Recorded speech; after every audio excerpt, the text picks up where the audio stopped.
Earlier today, I talked about how Heather Ontos was kind of attacking this comic book artist. Her name's Irene. She's an immigrant woman who successfully funded a crowdfunding campaign, and apparently she talked to the wrong people, and you're not allowed to do that. You can be a woman, you can be an immigrant, you could be a minority, as long as people like Heather Ontos get to lift you up, and they get to decide when you make it in this world. And I have another example of this today. Saba Moeel. You may know her as Pink Cat on Instagram. She was born in Iran, raised in Oakland, California, and she has quite the Instagram following. She's been posting comic books on her Pink Cat Daily Instagram since 2016 for like 6 years now, has built up a tremendous following. I think almost 250,000 people follow that Instagram page where she's posting these comics about Pink Cat. She also sells NFTs, which there's a wide amount of disinformation, really bad information about NFTs and what their impacts are, and people are upset. First of all, you're an immigrant woman, minority, and you're not having to be uplifted by other people. You went out there and made it on your own. You can't do that. You need to rely on people like Heather Ontos and others within the left community that think you are disadvantaged just for being born who you are.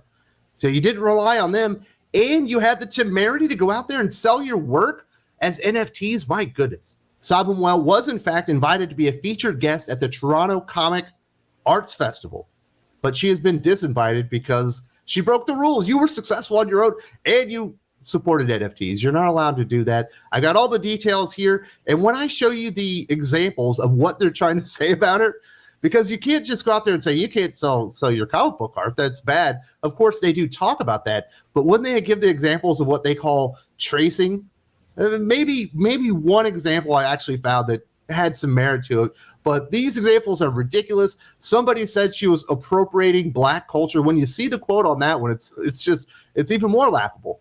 The accusations leveled at Saba Moeel just for existing and being successful on her own are absolutely ridiculous. I got the whole story here, and you know I got opinions.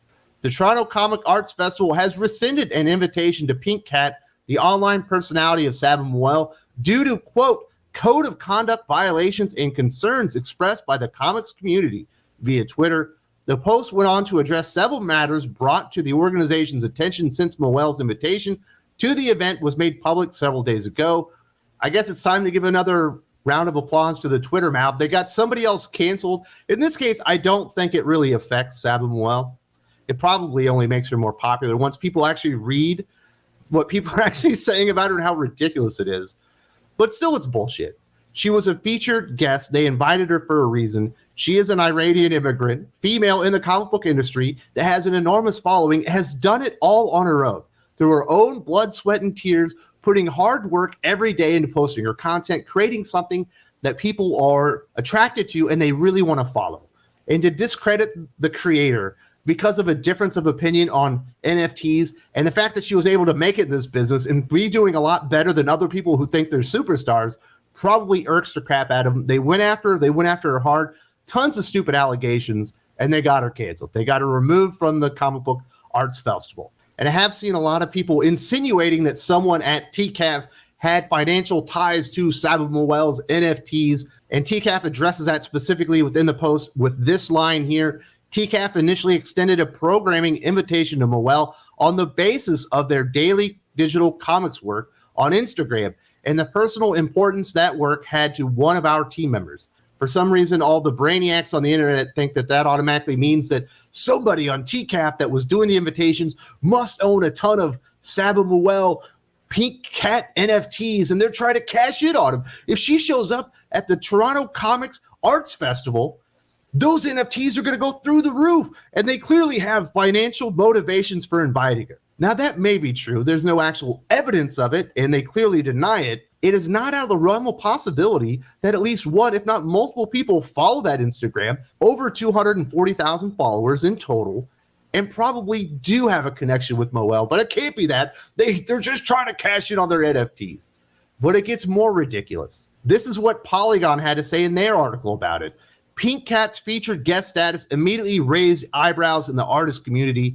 A comics festival highlighting an artist who primarily deals with NFTs is unusual to start. Many members of the arts community consider NFTs an assault on their profession when they initially took off as a trend.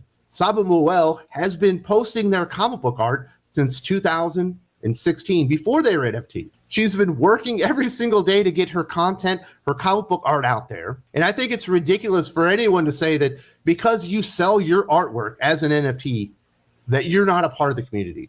I'll tell you my stance on NFTs. I'm not a customer. I am not interested in ever buying an NFT. Just the idea of it seems quite silly to me. But I personally, just because of my situation with my wife and my 3 little bitty kids, I probably wouldn't be going out there and spending a lot of money on original art anyway. There are a couple of pages out there that would certainly, they would get me intrigued, but I would probably say no anyway. So it's not really my bag, but NFTs are a viable way for comic book artists to make money. I don't know if you've noticed this, and we've been talking about it for a while. Comic book artists don't get paid enough. NFTs aren't for me, but they certainly are for other people. And if that's how you want to sell your comic book work, that doesn't make you any less of an artist. And I, for one, support it, even if I'm not going to buy it myself. Saba Moeel has taken this pretty well in stride. She did give a quote to Polygon. This is what she had to say. Yeah, these guys invited me to disinvite me. They paid flight, hotel, etc. I didn't even know who they were. Very weird. This isn't my world. I'm a real life artist.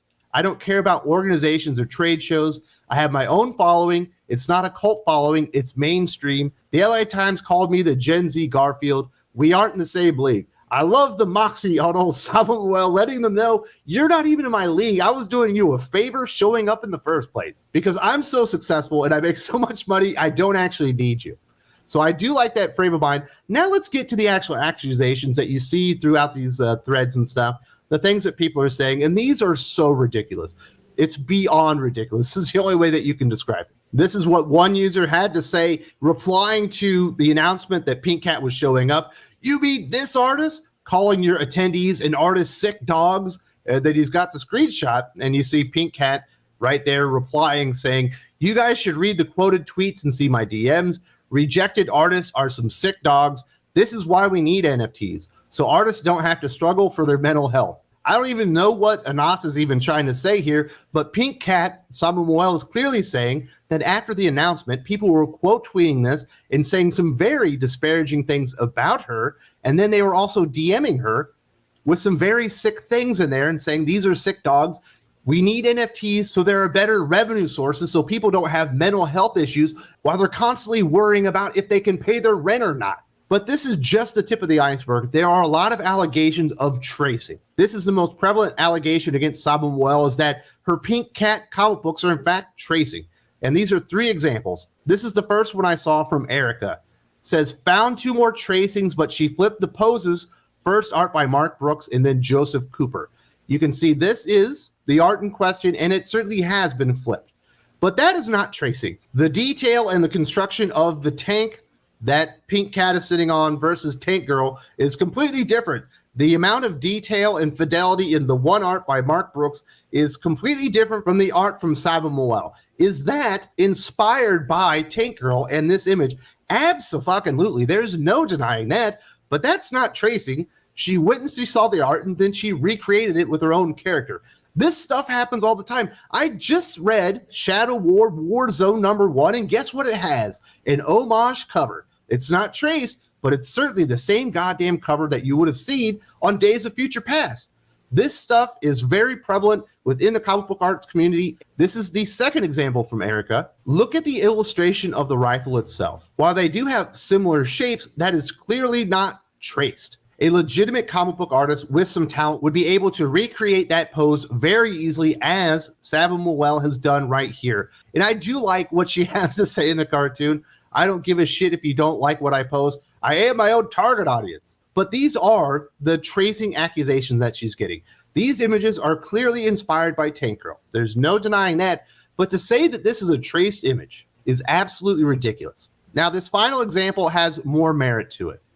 Some of this appears to be traced. I think most people, when they look at this, they could say that there's a high likelihood, or it is very likely, Saba Moeel did trace pieces of that tank art and then took artistic license with it when finishing it out. Clearly not the Pink Cat itself with the Mickey Mouse on her back, but the tank itself, that appears to the naked eye, and I've looked at it for quite a bit, that there probably is some merit to the idea that itself was traced. Definitely want to hear from you guys. What do you think about this image here? Is this evidence that Saba Moeel is nothing more than a tracer?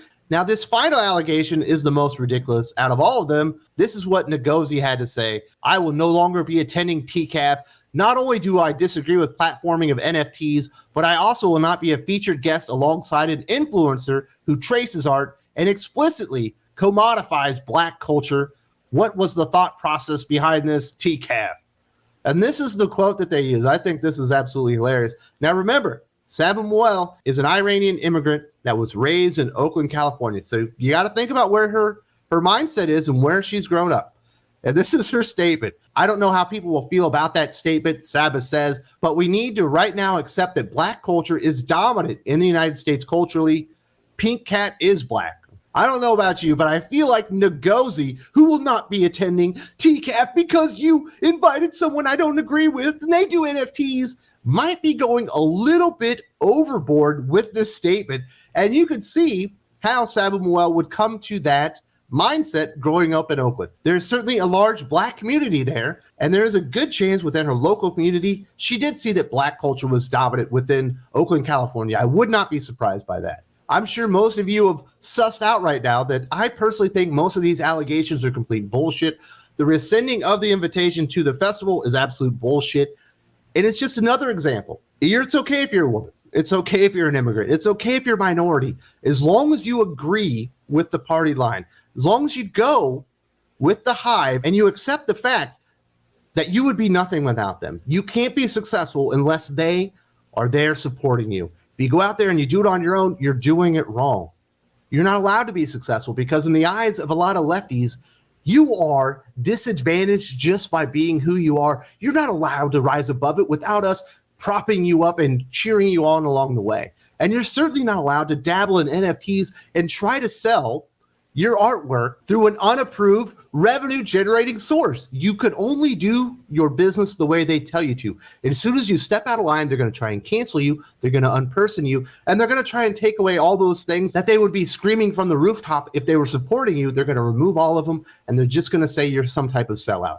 Now, normally I don't do this. I do have a couple of videos I want to recommend today.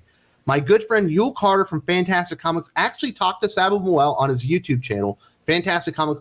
If you want to hear from her, he's got this interview. If you need more information on NFTs, I did this discussion last year. It's a bit longer. It's about an hour, but there's a lot of information in here. There's a lot of disinformation that this clears up. Need information on NFTs? Check this out. If you want to hear from Saba Moeel, check this out.